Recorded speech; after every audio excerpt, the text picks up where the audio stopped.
Hey everyone, welcome to our presentation on cyber risk. My name is Jessica Newman. I am the Director of Business Development for Acrisure Cyber Services, which is a really unique offering in the insurance brokerage world. No other brokerage offers the end-to-end technology services that Acrisure Cyber Services does, everything from managed IT to cybersecurity. We help with cyber insurance in collaboration with your broker. So really cool offering. Happy to talk more about that. But really what we're going to get to today is cyber risk for your industry. We are here today to have sort of a high level chat about cyber risk. Don't want to bore you or scare you with a bunch of crazy statistics. I really just want to get the point across that cybersecurity really is a rising risk that we just cannot really ignore anymore. This is a direct risk to our business and the health of our businesses. Every small and medium-sized business and large businesses, really any business that is doing business online, internet facing, storing any sensitive data. This is real, and we want to make sure that you understand what the most common types of attacks are. What do cyber attacks typically cost? How can you prevent your business from being successfully attacked? And then how can you cover yourself? How can you cover yourself with cyber insurance? How do you protect your company using cybersecurity and managed IT services as well? So a lot that we're going to explore today. Let's get into it. All right. So how real is this for you and your industry? I promised I wouldn't bore you with a bunch of statistics. I promise I only have two because there are two that I think are the most compelling, which is, right here, 60% of small businesses that get hit with a cyber attack close their business within 6 months. Just an absolutely staggering statistic when we think about how many businesses that impacts in a year. And how, just not only the event itself, but then the aftermath of the event can create situations that effectively shut down a business. And so, really, this is a pertinent to national security and the vibrancy of our economy, that we need to make sure that small and medium-sized businesses have the protections in place that they need in order to survive in case they are hit. Average downtime after an attack is 21 days. So when we think about this, it's really just a point of reflection to consider what this would mean for your specific business. If you lost product or sales, your employees couldn't work, you had operational downtime, maybe you lost data. Maybe you lost the trust of your customers or vendors. Like, the amount of damage that can happen in 21 days of downtime is often quite staggering when we really break down what that could potentially cost our business. And so for these reasons, this is why we're here today. How do we prevent this from happening? And even if it does happen to us, how can we be most prepared and resilient afterwards? So let's explore the most basic common types of attack. Far and away, a lot of folks experience that experience a cyber attack are doing so via ransomware. This is, kind of your typical, come into work and you see the skull and crossbones on your computer. It says you're locked out, and unless you pay a ransom, the threat actors are going to delete your data or extract your data and share it with others. All kinds of ways that, that this can affect a business, especially a business that cannot afford downtime. So if there is a real urgency to get back up and running, hospitals, trucking, so many industries that face an urgency with operational downtime, threat actors can exploit that urgency with a ransom, and they'll know that they're more likely to get paid in order for that business to get back up and running.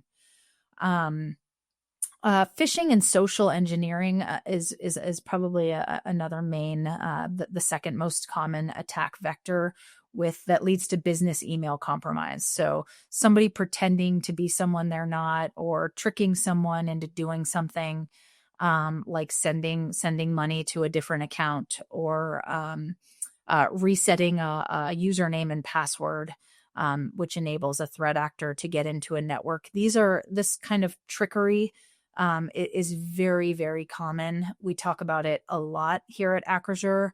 Really, your employees are the first line of defense when it comes to a cyber attack, which is why we talk about employee preparedness and training, cybersecurity awareness training so much, because it is just such a common attack vector.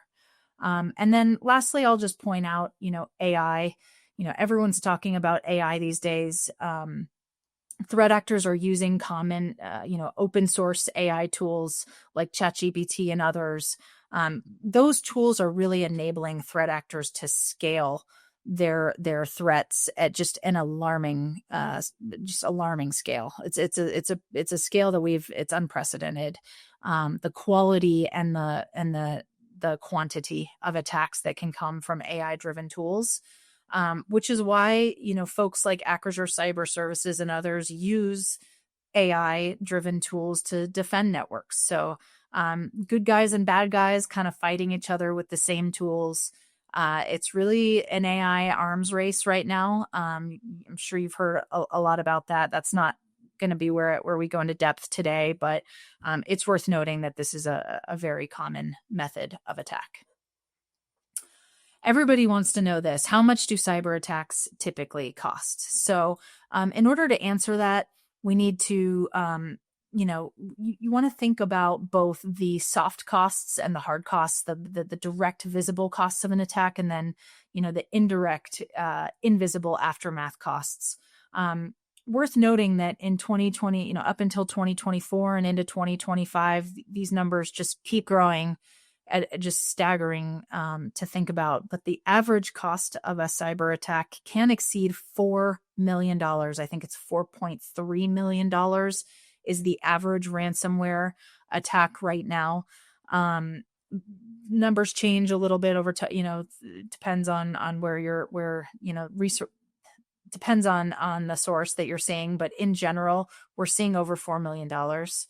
And then when you think about the cost, so direct costs, so you might actually have to pay a ransom. That is a direct cost. Your digital computer systems might be harmed or just completely broken and not able. That we call it bricking, when cannot use your computers anymore and got to replace your entire fleet of computers. Notification costs to customers and to employees. Regulatory fines is a big one. These are all the direct costs of an attack. But then you also have to keep in mind that there are indirect costs. So, for example, loss of productivity or morale at a company, reputational damage from customers or from vendors. Maybe there's a gap in payroll, operational downtime. These are things that come in the aftermath that a lot of people don't think about, but dramatically increase the overall loss from a cyber attack. And so we can mitigate these in a few ways, and this is what we'll be talking about later. But the cyber insurance. This is, we recommend that any business that has sensitive data, that is storing sensitive data, that is transacting finances online, has any sort of online facing or email driven productivity tools, anything that is online facing nowadays in this digitized world, you need cyber insurance. It's no longer a nice to have. It's absolutely a need to have. Want you to talk to your broker about that. We can help. And then secondly, the role of preventative measures. So things like cybersecurity services, things like email security or MFA, cybersecurity awareness training. These are things that can prepare your teams, prepare your businesses, and really help prevent an attack. I like to use the mountain lion analogy, which is a little disturbing, but if we think about cybersecurity as a mountain lion, we don't have to be able to outrun a mountain lion, but we do have to be faster than the other people that we are running away from that lion with. And sounds a little gross, but there are some basic cybersecurity controls that we can have in place that don't break the bank, and are not overwhelmingly complicated to install, that can make our business much less enticing to threat actors. Most people think that this will not happen to them, that the bad guys, there's no reason for threat actors to be targeting their businesses directly. And the reality is it's really just path of least resistance. These are criminals of opportunity. They're going to get in open doors just because they're open. And so closing our doors, making sure we have cyber insurance, these are ways that we can mitigate cyber attack impact. How can you help prevent attacks from succeeding? Just like we talked about, cyber insurance plus cybersecurity services and defenses is what leads to what we call cyber resilience. These are services we offer at Acrisure, and we've built these services to basically mimic the desires of the cyber insurance underwriters out there who are pricing and assessing risk on a daily basis. So we know, for example, endpoint detection, which we'll talk about in a second, is a key factor of a business being attacked or not. MFA, email security. These are common things that are easy to implement that are dramatically reducing the risk of a business becoming attacked. And if we think about it, I like to use home security as an analogy with cyber. So, when you go on vacation, you're going to do some very basic things. You're going to make sure that your front door is locked. You're going to make sure that maybe if you have security cameras that they're on. You're going to make sure that there's no windows that are left open. All of those things are analogous to how a company would protect itself from a cyber attack. So multi-factor authentication, this is just simply what kind of lock do you have on your front door? Is it a lock that requires at least 2 ways to get in? Maybe there's a passcode and there's a key, or there's a passphrase. Whatever the 2 ways are, it's not just a key. There is some sort of backup measure to make sure that whoever is coming in that door is supposed to be there. Endpoint detection and response is just like having security cameras. Both, monitoring the perimeter of your home, but also maybe even, inside the rooms of your home, just making sure that everyone is behaving in a way that they typically behave in. There's no anomalies. There's no, there's nothing happening that raises eyebrows. Data backup, for example, this is just like having a safe in your basement with your most valuable items, or maybe you're storing those items somewhere else outside of your home to make sure that, you're having an extra layer of protection there. Not on here, but equally as important, something we offer, email security. This is kind of like having, like a security guard out front, making sure that the mail that's coming and going is normal and should be coming and going. So lots of ways to protect, just like you would protect your home. This is how we protect your business. Something that's really important to consider when you're thinking about this is, are these things that you should implement on your own and build internally, or are these things that you should outsource to someone else? And really, there are pros and cons to that business decision. I can tell you that a lot of small and medium-sized businesses don't have the capacity or the desire, or even the capabilities really to implement these things on their own, and so they decide to outsource, which makes a ton of sense, both economically and also just from a ROI perspective. in terms of efficiency and focusing on what your business does and not taking it away, letting experts elsewhere handle your network 24/7, 365, so you can sleep well at night, knowing, with peace of mind, knowing that an expert out there is handling this. And so many paths to go on there. And we are absolutely here to talk those through with you and figure out what makes sense. There are many different ways that a business, when they do outsource or whether they build it within, these are some of the top mechanisms that they think about when defending or protecting a network.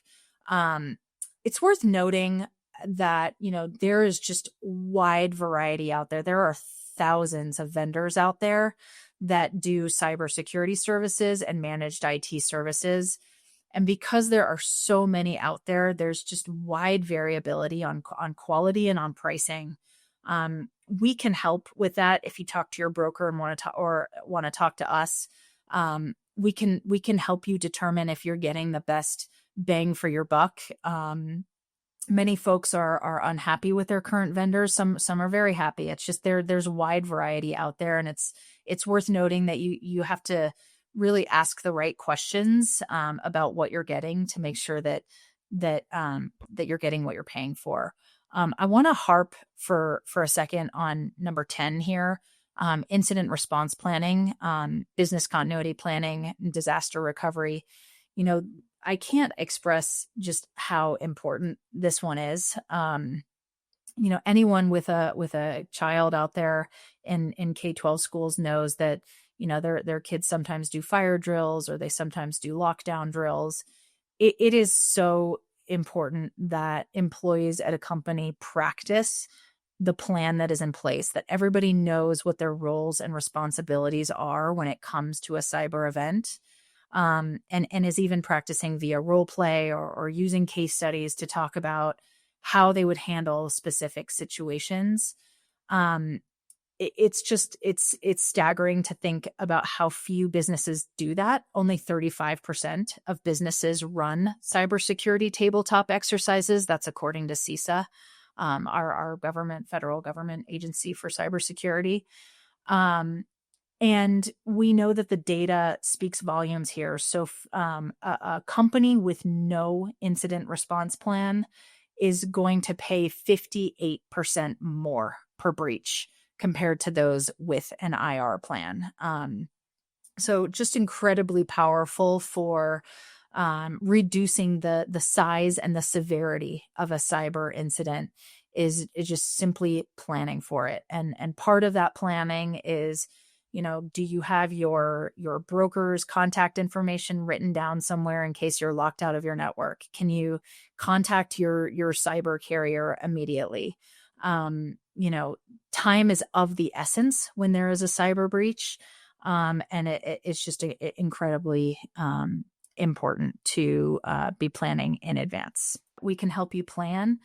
We can help you implement your strategy. And so, we are happy to be reached at any time. Our email there at the bottom, cyberservices@acrisure.com. We work in collaboration with your broker, and we're here to just make sure that you are well covered as it relates to cyber resilience. We want to make sure that this is not an area, that this is not an area of risk that is so overwhelming that we're not handling it. We want to sleep well at night. We want to have peace of mind knowing that your bases are covered in this way.